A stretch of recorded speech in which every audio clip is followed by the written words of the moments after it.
ইতিপূর্বে দুটা ভিডিওতে আমি ক্যান্সার সম্পর্কে কিছুটা আলোকপাত করেছিলাম। তো এ পর্বে আমাদের মা বোনদের একটা গুরুতর সমস্যা সার্ভাইকাল ক্যান্সার, এই সম্পর্কে আমরা আলোকপাত করব।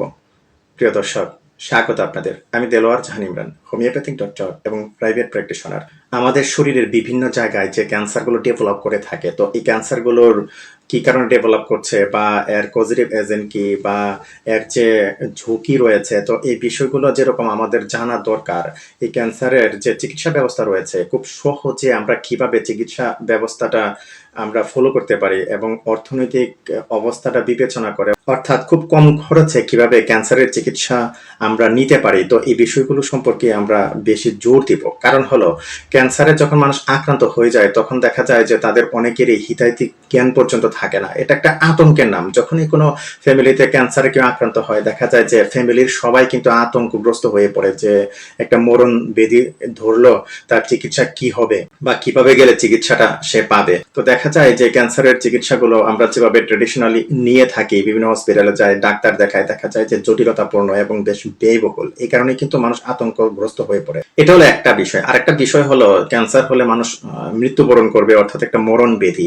এটা হলো মানুষের আরেকটা আতঙ্ক।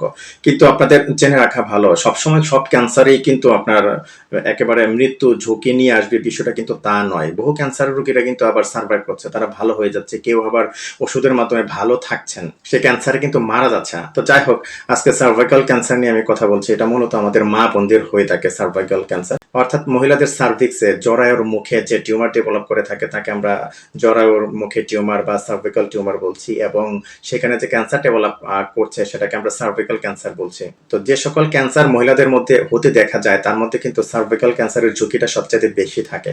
তো যাই হোক, এই যে সার্ভিক্যাল ক্যান্সার হচ্ছে, তো এটার যে পজিটিভ এজেন্ট আছে, অর্থাৎ এর পিছনে মূলত দায়ী একটা ভাইরাস, আর সেটা হলো হিউম্যান পেপিলোমা ভাইরাস। ইতিপূর্বে আমি আপনাদেরকে বলেছি যে চিকিৎসা পদ্ধতির দিকে মূলত আমরা বেশি আলোকপাত করব, কিভাবে খুব সহজে চিকিৎসাটা নেওয়া যায়। কারণ হলো, এটা কিভাবে হচ্ছে, কোন সময় হচ্ছে, বা যে মেডিকেল যে বিষয়গুলো আছে, টার্মগুলো আছে, এগুলো দেখা যায় যে সাধারণ মানুষের না জানলেও চলে। এটা ডাক্তারের বিষয়, ডাক্তাররা এই বিষয়গুলো ভালোভাবে জানবেন এবং সে অনুযায়ী কিন্তু ডায়াগনোস করে ট্রিটমেন্টের দিকে আগাবেন। এই যে human papilloma virus cervical cancer তৈরি করছে, এখানে যেহেতু আমরা পজিটিভ এজেন্ট কি সেটা বের করতে পেরেছি, আর তাই চিকিৎসা বিজ্ঞানীরা কিন্তু বসে নেই। তো এটাকে প্রতিরোধ করার জন্য যা যা করার দরকার তারা কিন্তু সেটাই করছেন। তো এই ক্যান্সারের কিন্তু টিকা রয়েছে, অর্থাৎ সার্ভাইকাল ক্যান্সারের কিন্তু টিকা রয়েছে, যদিও দেখা যায় যে এটা সব ক্ষেত্রে কার্যকর হয় না। সাধারণত 10 বছর বয়সের পর থেকে কিন্তু এই টিকা দেওয়া হয়ে থাকে, 3টা ডোজ দেওয়া হয়ে থাকে। তো যারা টিকা নেননি, আমাদের মা বোনরা বা আমাদের মেয়েরা যারা আছেন, তো তারা কিন্তু ওই টিকাটি সময় মতো নিয়ে নেবেন। তো এর মাধ্যমে ক্যান্সার যদি পুরোপুরি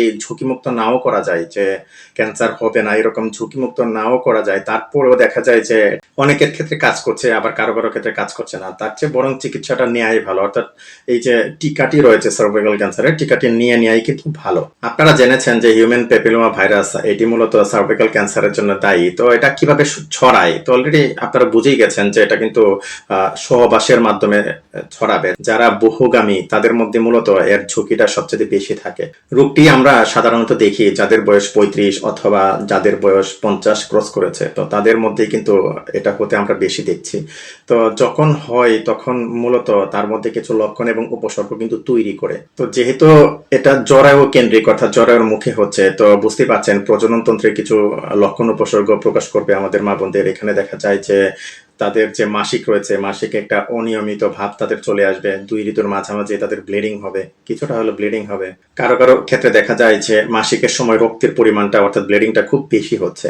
সহবাসের পর এখানে বা সহবাসের সময় এখানে কিন্তু ব্যথা অনুভূত হবে। তো দেখা যায় যে মাসিক হয়ে গেল, মাসিক হয়ে যাওয়ার পরেও রক্তপাতের সমস্যাটা হচ্ছে, অথবা দেখা যায় যাদের মেনোপজ হয়ে গেছে তাদের ক্ষেত্রে রক্তপাতের একটা ভাব চলে আসছে, অর্থাৎ ব্লিডিং এর একটা সমস্যা তাদের মধ্যে দেখা যাচ্ছে। তো এরকম বিভিন্ন লক্ষণ এবং উপসর্গ থাকবে, পেটে ব্যথা হওয়া, তল পেটে ব্যথা হওয়া, বিভিন্ন উপসর্গ থাকবে। এই উপসর্গগুলো কিন্তু আবার পার্সন টু পার্সন ভেরি করে, অর্থাৎ এক একজনের ক্ষেত্রে কিন্তু এক একভাবে প্রকাশ পাবে। তো যাই হোক, চিকিৎসা নিতে যারা আসেন হোমিওপ্যাথিক চিকিৎসকদের কাছে, তারা মূলত এগুলো হসপিটালে বা বিভিন্ন জায়গায় ডাক্তার দেখিয়ে তারা নিশ্চিত হয়ে কিন্তু হোমিওপ্যাথিক ডাক্তারদের কাছে চিকিৎসা নিতে আসেন।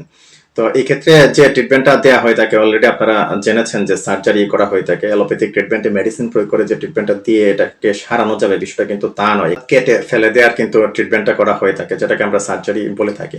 তো হোমিওপ্যাথিক ট্রিটমেন্টে কিন্তু এর খুব সুন্দর একটা ব্যবস্থা রয়েছে, মেইনটেনেন্স বা ম্যানেজমেন্ট রয়েছে। যারা হোমিওপ্যাথিক ট্রিটমেন্টে আসেন তারা হয়তো বিষয়টা বুঝতে পারেন। তো এরকম ক্যান্সারে আক্রান্ত হলে আপনারা যদি শুরুতেই একটা প্রপার হোমিওপ্যাথিক ম্যানেজমেন্টে চলে আসেন, আপনি দেখবেন যে খুব ভালো একটা রেজাল্ট পাবেন। তো আরেকটা বিষয় অবশ্যই মনে রাখবেন, অনেকেই বলে যে স্যার আমার ক্যান্সার হয়েছে, আমি কতদিনে ভালো হব, আমি সার্জারি করতে চাচ্ছি না।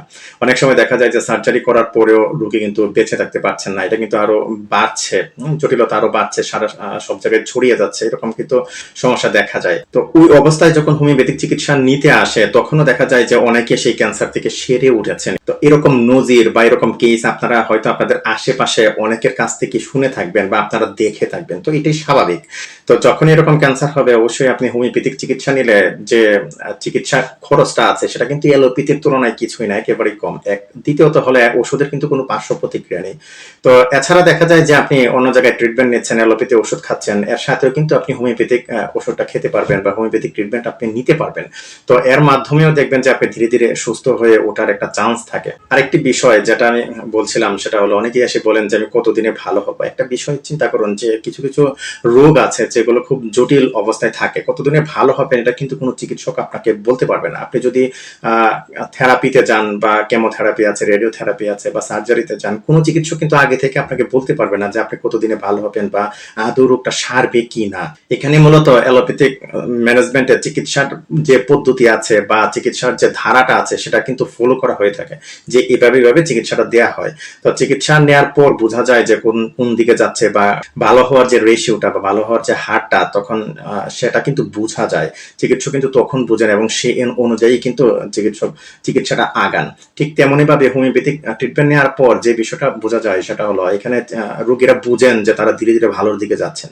তো এটা একটা বিষয়। আগে কিন্তু আপনি এভাবে ধরা বাঁধা নিয়ম করে আপনি বলে দিতে পারবেন না যে আমি এতদিন ওষুধ খাবো বা এত মাস ওষুধ খাবো আমি ভালো হয়ে যাবো, বিষয়টা কিন্তু তা নয়। এই সকল রোগের ক্ষেত্রে মূলত পরিপূর্ণ একটা কেস হিস্ট্রি নিয়ে চিকিৎসাটা দিয়ে ধাপে ধাপে আগাতে হয়, ধাপে ধাপে মেডিসিন প্রয়োগ করে করে রোগীকে কিন্তু সামনের দিকে নিয়ে যেতে হয়, অর্থাৎ ভালোর দিকে নিয়ে যেতে হয়। এভাবে কিন্তু অভিজ্ঞ এবং দক্ষ যারা ডাক্তার আছেন হোমিওপ্যাথিক চিকিৎসক, তারা মূলত চিকিৎসা দিয়ে থাকেন। তো এই ক্ষেত্রে অবশ্যই আপনার বিস্তারিত তথ্য দিয়ে আপনি চিকিৎসককে হেল্প করবেন, তখন দেখবেন যে আপনি একটা খুব ভালো রেজাল্ট পাবেন ইনশাল্লাহ। তারপরে যে কথাটি আমি আপনাদেরকে বলবো, যেটা আমি সবসময় বলে থাকি, যে ক্যান্সারের মতো এরকম জটিল এবং কঠিন বিধি কারো মধ্যে জেগে উঠুক বা কেউ এই রোগে আক্রান্ত হোক, এটা কিন্তু আমরা কেউই চাই না। অর্থাৎ কেউ এই রোগে আক্রান্ত হোক, এটা কিন্তু আমাদের কারো কাম্য নয়। তারপরেও যদি কারো হয়ে যায়, আপনারা অবশ্যই একজন দক্ষ এবং রেজিস্টার্ড হোমিওপ্যাথিক ডাক্তার দিকে চিকিৎসা নেবেন। ইনশাল্লাহ আপনারা দেখবেন যে সব দিক দিয়ে আপনারা খুব ভালো থাকবেন। আপনাদের অর্থনৈতিক অবস্থা, অর্থাৎ আপনাদের যে চিকিৎসা খরচ, এটাও যেমন কম লাগবে, ওষুধের পার্শ্ব প্রতিক্রিয়া সেটাও কিন্তু এখানে নেই। তো ভালো থাকুন, সুস্থ থাকুন, ধন্যবাদ।